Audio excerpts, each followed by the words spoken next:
Venture capital is the primary engine financing innovation and startup culture in the United States, and increasingly around the world. At its core, a venture capital investment is a bet.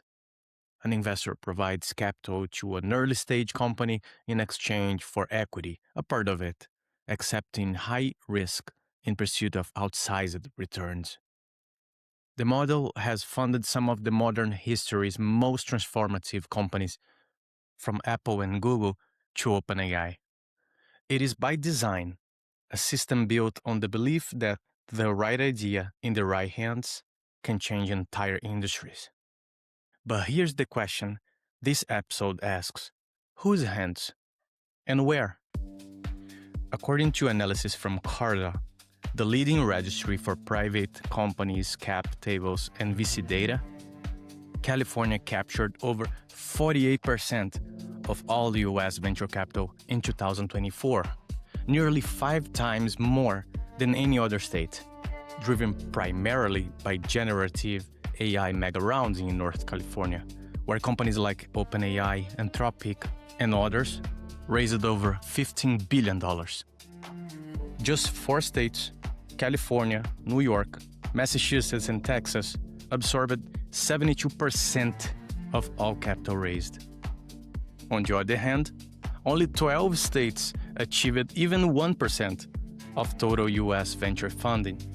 Data from PitchBook and VCA Venture Monitor shows the entire Midwest region, for example, received just 4% of venture capital in 2024.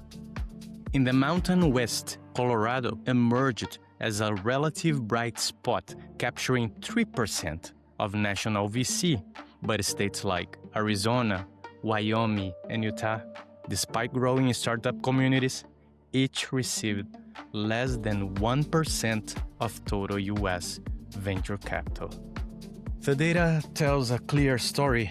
Venture capital in America functions not as a distributor innovation engine, but as a concentrated asset, flowing to Silicon Valley and a shrinking number of secondary coastal hubs. This concentration has widened, not narrowed, since 2023. My guest today understands this asymmetry not just intellectually, but personally. Tathagato Roy is a technology licensing manager at the University of Wyoming and holds a PhD in molecular and cellular life sciences. Raised in rural India, he's someone trained to distinguish real science from slideware, while also understanding capital asymmetry firsthand. His thesis is simple and urgent. World-class talent exists everywhere, but capital does not. And today, we explore what it takes to build bridges between the two. Let's check it out. Hi, Tathagato. It's so good to have you here at Peregrine Growthcast. It's a pleasure. I'd like to listen about your story and learn from what you have been building. So exciting. I want to learn about your childhood, what brought you here. Speak a little bit about yourself in your own words. Thank you, Silas, for this nice introduction. And yeah, happy to talk about my background. So I am Tathagato Roy. I did my master's in India, then came to US like 8 years ago and did my PhD from University of Wyoming. My background is immunology. And during my PhD, I realized, hey, I'm just writing stories. So let's move on and let's try to help people. So now I am a technology licensing manager with University of Wyoming, also visualizing a third world vision which can help in these underrepresented pockets of United States. My background is life science, as I mentioned, so I use life science to help people. That's amazing, an amazing story. Let's unfold some of these aspects, right? You grew up in rural India, as I'm concerned, very far from where venture capital is usually imagined. When you look back at that environment today, what did it teach you about resourcefulness, scarcity, and potential that most investors never had to learn? Yeah, spot on. So I grew up in Shantiniketan. It's a very small town in rural Bengal, India. Most of the people outside India do not know about this town, but it's a very special place because a Nobel laureate, actually India's first Nobel laureate, created this space. So he created a school in 1901. So it's a very experimental school. He believed in education should be free and open. There should not be a wall in between the students and the environment, right? So by default, we didn't have any classrooms or in Mm. traditional sense. So classes are held outside under trees. So there were no walls between students and the environment.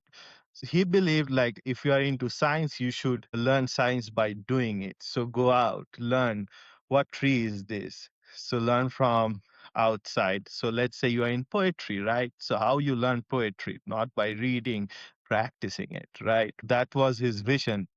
So let's say you want to learn governance. So this school has their own governance, which is ran by students, which he probably formalized in 1912.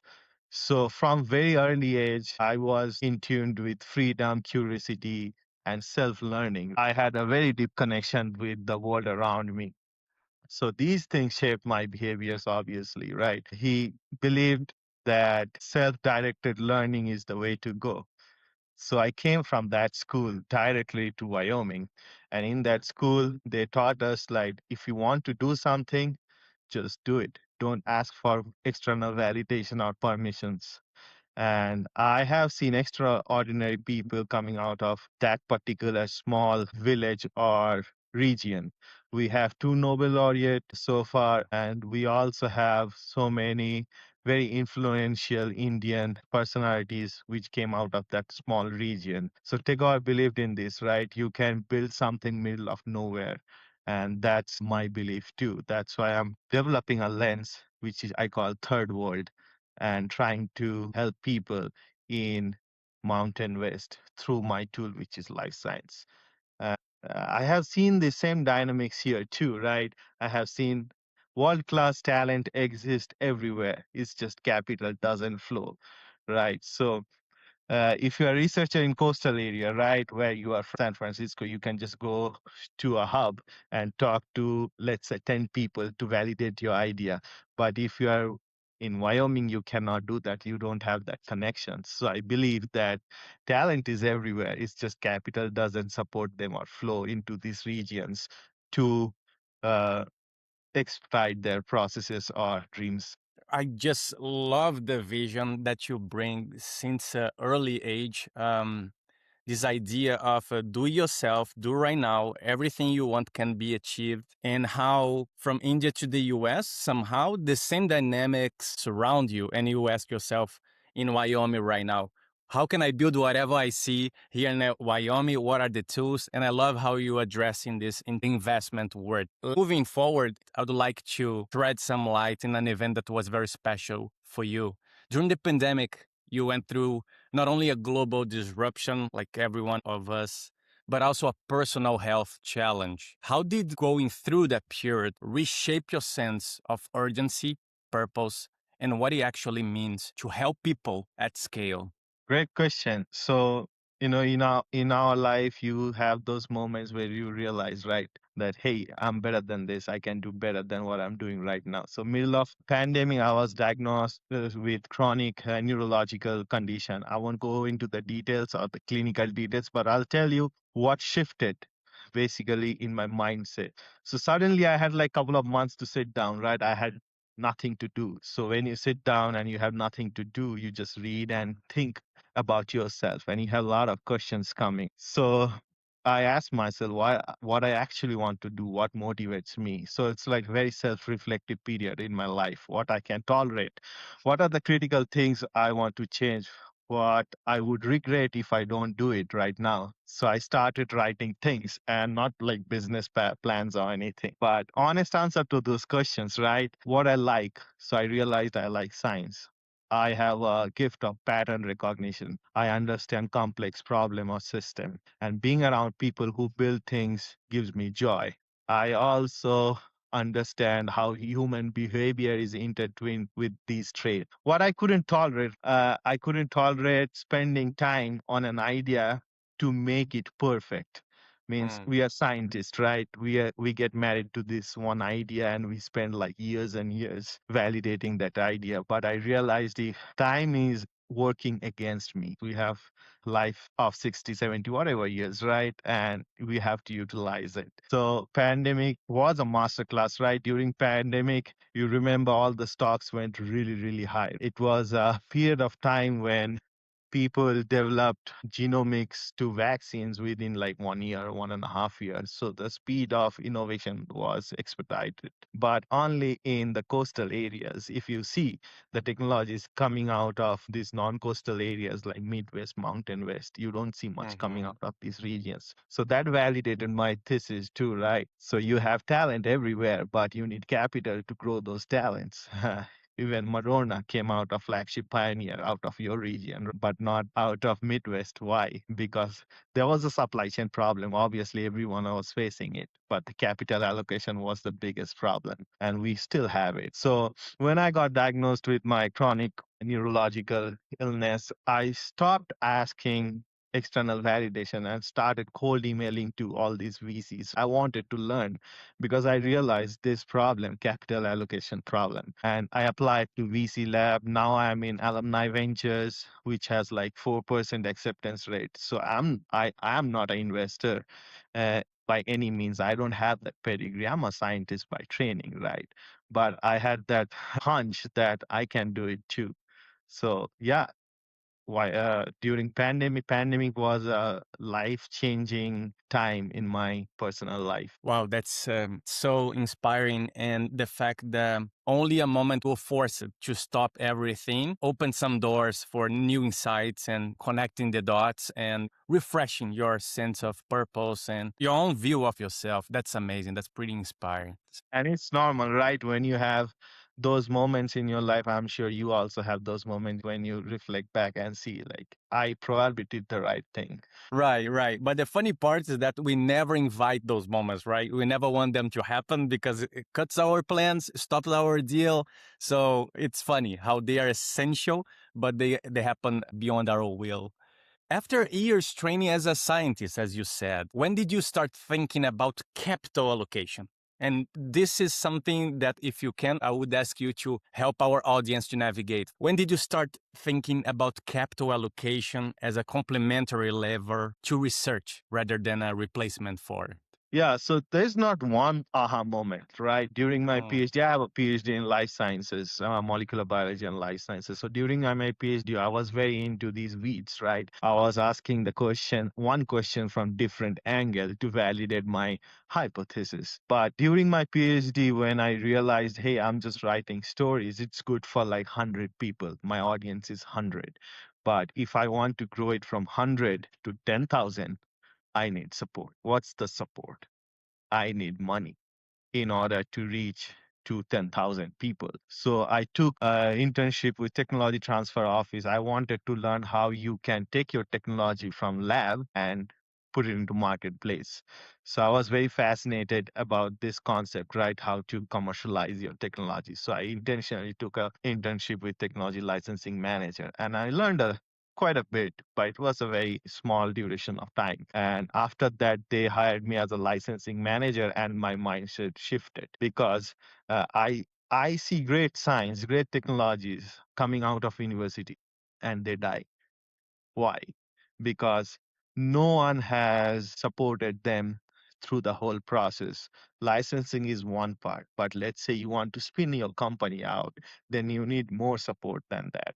You need someone to teach you go to market. You have to have market validations, whether you have a market pull or not, whether you are building something which is actually needed or not. I can tell that, hey, I can build a really cool technology and I'll sell it, but someone has to buy it, right? So you need to know whether someone is willing to buy it or not. So I didn't leave science. I moved to the other part of science where you can decide which discoveries actually reaches people. So tech transfer was another point where I realized that technology is very important, but not only technology is important. From an investor perspective, you see these as a risk, right? Your first risk is your team. If you don't have a good team around you, your technology is not gonna go to market because that's the first layer of risk. Technology is sixth or seventh risk in that whole scenario. So started pursuing it seriously. And as I mentioned, I was accepted in all these fellowships in venture, which are very reputable fellowships. And during this time, I also started cold emailing to all the VC firms. Obviously, most 95% of them never replied, right? Because I Mhm. don't had that pedigree before. And it's a self-directed path which I chose. And I think my school, my region where I grew up taught me that. I just love that, and the fact that you also connect science with not letting an enterprise die. I love this. That is so much of a scientific approach, but I also dare to say there's so much of disruption in hard to follow ways. Working with founders, it's kind of a classic. Sometimes solopreneurs and sometimes very small teams, they focus on perfect a product or a service, and there's so much going on around, so many other avenues they need to be not necessarily excellent, but they need to keep up with so many demands. And without a scientific driven approach to how they do that, most of them unfortunately don't make it, right? Yeah, it's we have analysis paralysis, right? If you are a marketing person, you're gonna think everything through marketing lens. If I'm a scientist, I'm gonna think everything through scientific lens. But it's a web, right? You have to learn everything in order to take that product into market. Absolutely. And Tathagato, let's talk about impact because this is something that's in the core of everything you have been experienced over life since your first age in India. You talk about a gap between where talent exists and where capital flows. Walk our audience through how you arrive at the observation and geographical arbitrage. Of course. So it's a common trend. You can see it everywhere. If you're sitting in Silicon Valley deliberately had policies pushing since like 1950 to make it a hub, right?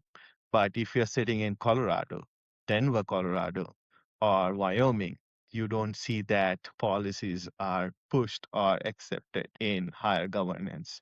So it's a structure that over time people have adopted too. So where's the gap, right? That's the question. What's the pattern I recognized? Why I call it geographical arbitrage. So I'll give you a couple of examples. So there are like Mhm. 200 universities which have active tech transfer in US and Canada. Capital only flows in five biggest metro cities in US if you see the data. So San Francisco, Boston, New York, San Diego, and you can also call LA another hub for a different type of market. But once I map the whole ecosystem in Mountain West, I see across Colorado, Utah, Wyoming, there are deals. There are like 720 plus life science companies in this region. At least 500, more than 500 million of NIH funding is flowing in this region, but it's not in the news, right? Utah has probably more than 1,500 plus startups. So University Utah is a great example. They have developed a hub through Pivot Center, which have graduated more than like 330 companies and ranks actually second in global among largest research universities in productivity. But these guys never come in the news. So the people who are actually want to invest in these companies don't see them. So I see this problem in Mountain West Mountain regions. And the concept is very simple.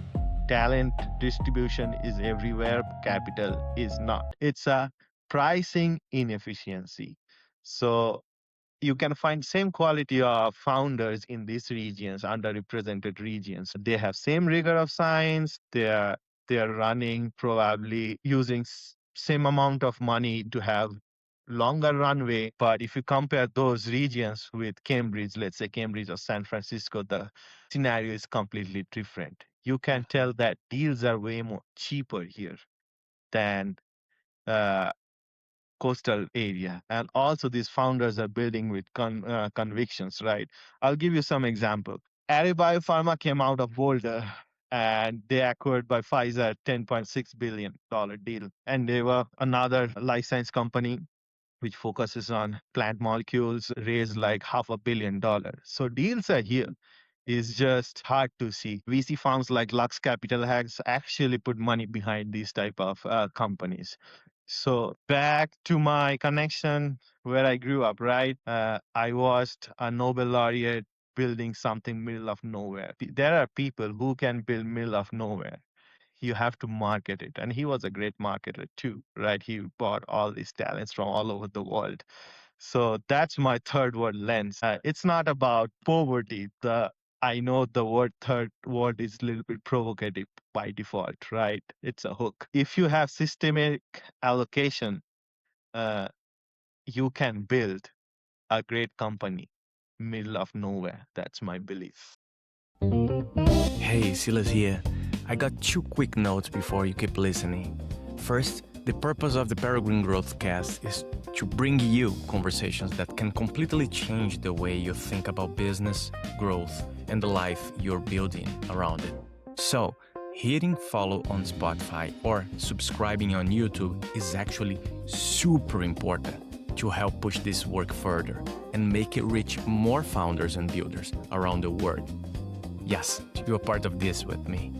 Second, PGC is brought to you by Peregrine Growth, my founder operating system designed to help entrepreneurs and startup founders gain clarity, validate markets, execute GTM strategies, and become investor ready so they can build disciplined growth before raising capital.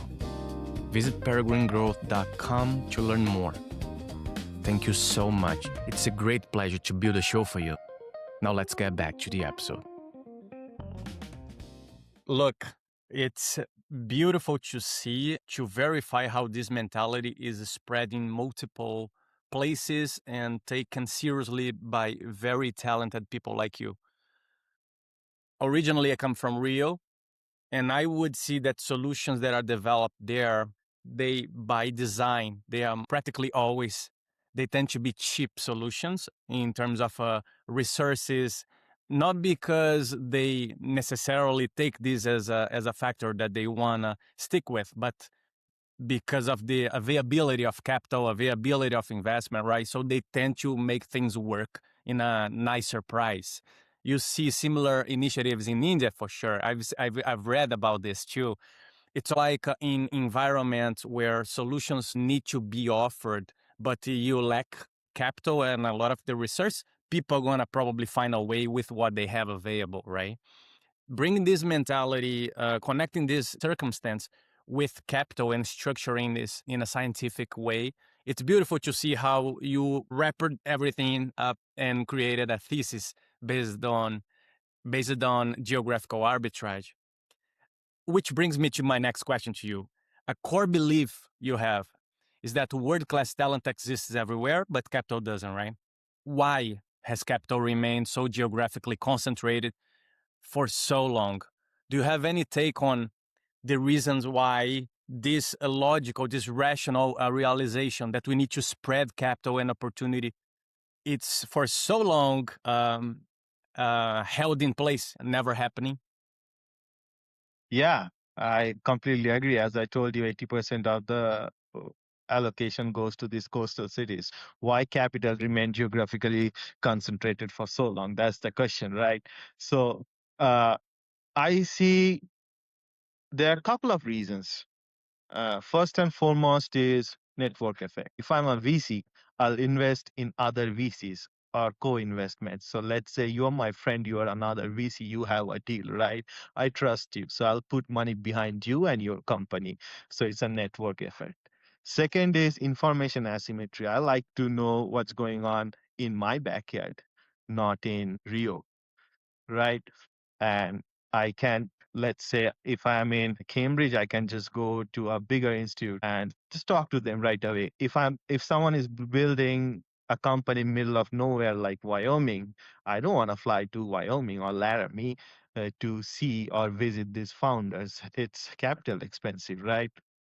Third is LP expectations. Institutional LP wants to fund established hubs because they have clear data. to follow. And as you already know, the returns comes from these coastal hubs. So it's easier for a LP to track the data. And fourth is, which is very important, talent clustering. A great founder wants to be with another great founders. So where these great founders hangs out, they hang out in Sand Hill Road, they hang out in San Francisco. I also think the historical angle, right? As I mentioned, the Silicon Valley dominance of Silicon Valley was inevitable because they are constructed in a way. If you remember, 1950 defense spending in that region, also licensing model, Small Business Investment Act in 1958, and favorable California non-competing law. So by default, these regions are capital allocator or attractors. So from where I sit in tech transfer, I see it every day. A researcher in Wyoming develops something really cool, commercialize. You can commercialize it. But first question investors gonna ask whether I want to put my money there or not. From where you sit right now, between university tech transfer and your own research into emerging ecosystems, what do you see in overlooked place that investors in traditional hubs tend to miss? Let's take a little bit of your personal take on how you distinguish yourself from the mainstream.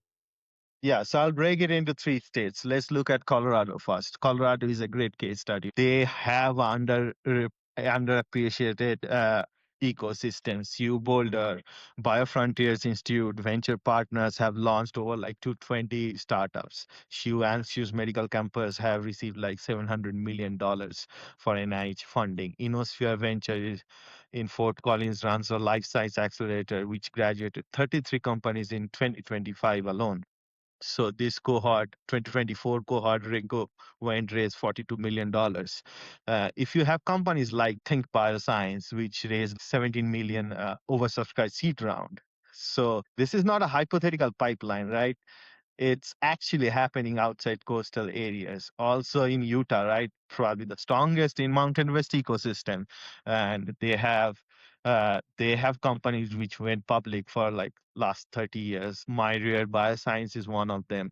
Altitude Lab, another, which is founded by another CEO called Chris Gibson, runs most interesting incubator I have seen in this region. And I have seen companies collectively raise like 54 millions within 18 months. So let's say you are putting a check of 200K, your returns are way higher in these regions. And also Wyoming is pre-ecosystem where Colorado and Utah today is, it's 20 years tax. It needs like 15, 20 years to reach there, but you can accelerate the process if you have government support with it. So overlooked in practice doesn't mean you don't have investors in this region. You do have investors. It means the density of the capital is low relative to quality of output founders face in different conditions. Like so you can see like couple of things. Fundraisings are longer, has longer timeline.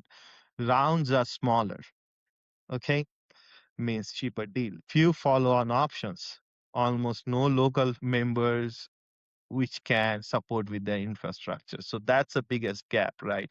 You have to have like-minded people around you who you can trust and take it to the next level. So this is the pattern I see in Mountain West or in these overlooked areas. That lends perfectly well in the way the next question is set, because in these overlooked ecosystems, capital alone isn't generally enough. From your work with spin out founders and your observation of these markets, what does great founder support actually look like? Exactly. So in this region, capital cannot be a differentiator. You have to support these founders, right?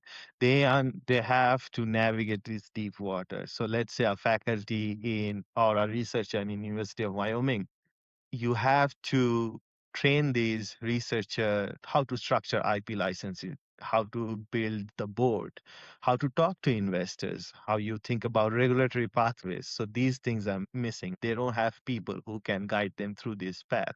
In San Francisco, your ecosystem, you can get a mentor, you can go to accelerator, find like peers who have done that work, walk that path. But here you don't have those things. So in Laramie or Fort Collins, tech transfer office is the only place or institutional support you can give it to a founder, right? So from what I have seen, the best model do three things. First, Mm. they help founder to navigate the IP regulation complexity in biotech, which is very important. Money won't cut it.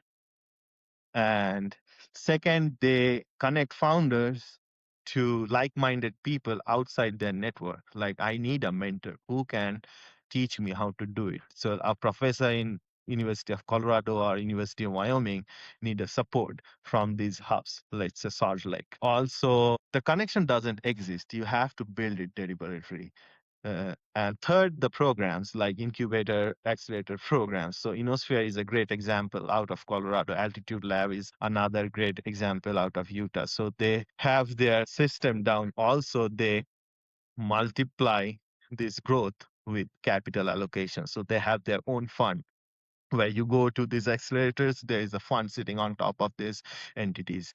So when you graduate from these accelerators, the fund can put money behind you. So yeah, these are the things I think the ecosystem need. Wow, I just love this conversation. I think that the problem that you address, let me put in my own words. I think the problem you are addressing here looks like at first sight, looks like as a domestic asymmetry in the distribution of investment all over the territory of the US. But by definition, it's a global problem, right? You could apply the same principles to Asia, to Latam, to Africa, North Africa, Middle East. This is everywhere, right? This lack of allocation of capital is everywhere. I'm just in love with the way you are crafting a very interesting and human centered strategy to solve the problem. I want to take us to the next and last chapter of our conversation where we discuss growth, revenue generation. As you've developed this thesis alongside a demanding day job, what has been the hardest moment intellectually, one that forced you to choose conviction over comfort after you started this growth path? Yeah, of course. So conviction is the most important thing. If you don't have conviction, don't build it. I'll tell you that. Go big or So go home, they say, right? yeah. And obviously, I have a demanding full time job, right? But and it's not a venture capital hub either. So believe in yourself, right? If you're building something, you'll get a lot of backlashes when you grow a little bit bigger. But yeah, so start cold emailing to VCs. These people wants to help you if they see value within you. It's all about bringing value first. Don't ask for anything. Do their job first, then they'll hire you. Or if you want to learn from them, just talk to them. And I have been talking to people in last 1 years more than I have talked to people in my entire life. So many people told me this, like, you have a good job, you good salary, why you are doing this all these extra works for free? And it's all about conviction. If you want to build something at this time, I think you can, because world is so fast right now. I can build 5 agents, 5 Tathagatos for working for me, right? Mhm. And it was not possible 2 years ago. And if you have a conviction, trust on your convictions. A great GP told me once, trust your convictions. He built a farm out of middle of nowhere, and now she's deploying 15 million into that ecosystem. Left San Francisco, moved to Utah for 2 years, sold her house, and lived on that little bit of money with a family of four. And now she's deploying money in Utah ecosystem and very respected person. So if you have that, bug in you, just do it. Good for her. I bet she's visiting Zion a lot of the time and having fun, like a lovely life too. You've been thinking about how AI, and that's part of what we are talking about when we say the word so fast right now. You've been thinking about how AI is changing the economics of emerging fund managers globally. This is something you have been paying attention. How Right. do you see compact, highly leveraged funds standing out from the traditional VC world over the next few years? Of course, this is a great point. I have been thinking about this for a while, like last 1 year. So I'll give you an example. Hmm. The economics of running a venture fund changing faster than ever. there is the emergence of solo GPs and solo founders too, right? So now you can do so much if you're alone, but it was not possible 2 years ago.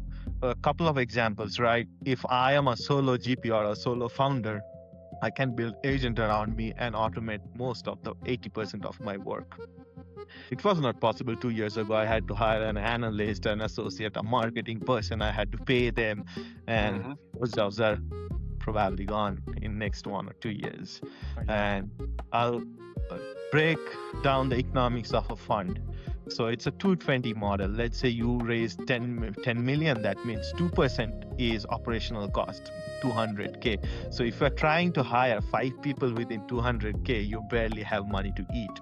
So why would I do that? I would automate all those things. So smaller allocation, smaller fund size used to act against venture firm. Now it's not. But let's say you raise 200 million, then the economics change. You can hire all those people and give them salaries. But now the whole landscape is changing. More than 50% of new venture funds are actually solo GPs. They're running solos, which is a crazy number, right? Imagine 50% of the funds or the companies launching in this fiscal year is solo. It's crazy to think about. So AI is changing the whole fund economics and how funds used to operate. To your point, I feel that AI brought a whole new wave of new founders with some technical background who never ever considered having their own business, let alone launching a startup. But now it just the moment we are living, the historical moment we are living, open doors, open up large gates, to be honest, to Right. multiple people with this profile. However, I just want to point out, however, the core problem persists. If you have a great product, if you have a great service, if you can do things fast, that's great and kills a lot of the obstacles. But the core problem is, what about the multiple avenues there in addition to that you need to keep up with, or your business is going to die, right? So structures like yours and allocation of capital, but with intention, creating a network, an ecosystem of connectors, this is essential even in a moment like that, right? It's a relationship business. You're also in a relationship business, right? So that's not going to die anywhere. So you cannot automate relationship, but you can automate processes. That's gold. That's gold. So if someone came to you and said, I want to invest in overlooked markets, I don't know, I'm looking for places people are really not interested yet, what would you tell them to watch for early on? Yeah, so the signals, what are the signals you look for in overlooked market, right? First, you have to see whether there is an ecosystem infrastructure exist or not. So in Wyoming, the infrastructure are very scarce, but in Colorado, there are infrastructure, as I mentioned, like a couple of companies went public. So there is an infrastructure. Utah has a good infrastructure. Second, whether the founder quality and ambition aligns or not. So whether he is solving a problem which is near and dear to him or her, or he's just building things for the sake of money. Okay, that's very important. So founder market fit, right? Third is a national investor attention. So are funds from like Boston, San Francisco allocating money here or not? So as I mentioned, Endeavor, Lux Capital put money in Endeavor, right? RA Capital, Sanofi Ventures, all of them have put money here in Colorado companies. So yes, that means people are slowly looking at these companies. And fourth is exit proof. Any companies have exited in this region or not. So I think Wyoming is still early. Colorado already have all the signals. Our investor can put money in. Also, there's another huge aspects which I think very important. Money get diluted if coastal LPs or VCs put money in these regions. So we have to have more local LPs because let's say I am from Wyoming. I supported a company in Wyoming during their first round. So when they grow bigger, I get a good chunk of the pie for my fund, right? The problem is when these LPs or these GPs puts money in these overlooked region, the money gets diluted out of the state. So that's another thing I'm thinking a lot of nowadays, how to grow a investor pool within these regions where you can keep the money where you are building. Just a side note, do you in these thoughts, do you also include government or public agencies as part of the solution, or is private driven only? Spot on, spot on. It's a very important point. So government, these economic development offices has to buy in. Otherwise, you cannot do it alone.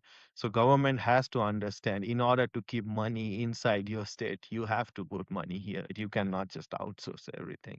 So once you put money within local regions, then the money stays if those company grows bigger. Yes, very important. Government part is very important.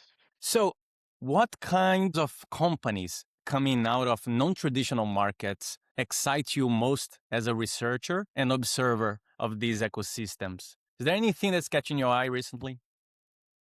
So now, yeah, of course, but every region has their own flavor, right? If you go to Colorado, Colorado is big on clean tech, health tech. Mm. If you're in Wyoming, it's oil and gas, energy sectors. So every region have their own flavor, which you have to understand. If you're trying to build a company in middle of Arizona, probably your best bet is fintech. Uh, you don't want to build a company which doesn't align with the market. So every region have their own flavor, but that's the strength too, right? If I'm in Rio, I don't want to build something which doesn't follow Rio's rule, right? Or Rio like to invest in fintech. So most probably the companies coming out of Rio, which are gonna be successful, probably gonna be in fintech market. Another example, let's say you are building something in Middle East, right? It's probably gonna be a big crypto company. So every region have their own flavors, come with Yeah, challenges, pros and cons. these Yeah. ecosystems have their own vocations, like I call. That's great. Tathagato, we are landing at your closing moment, which means that right now it's all about your message. It's all about what you want to say. And if people can only hear one thing, that's what this next question is about. Yeah, Looking I'm not going to give you a motivational speech. trust your guts. Like you're gonna do great on that. I So think look barriers are real, right? Barriers are real.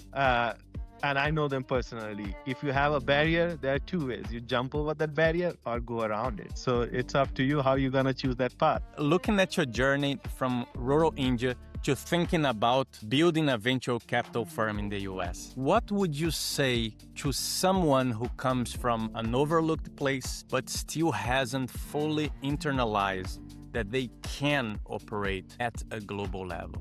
Yeah, great question. So if you have your conviction and you know you want to build it, everything is nice, right?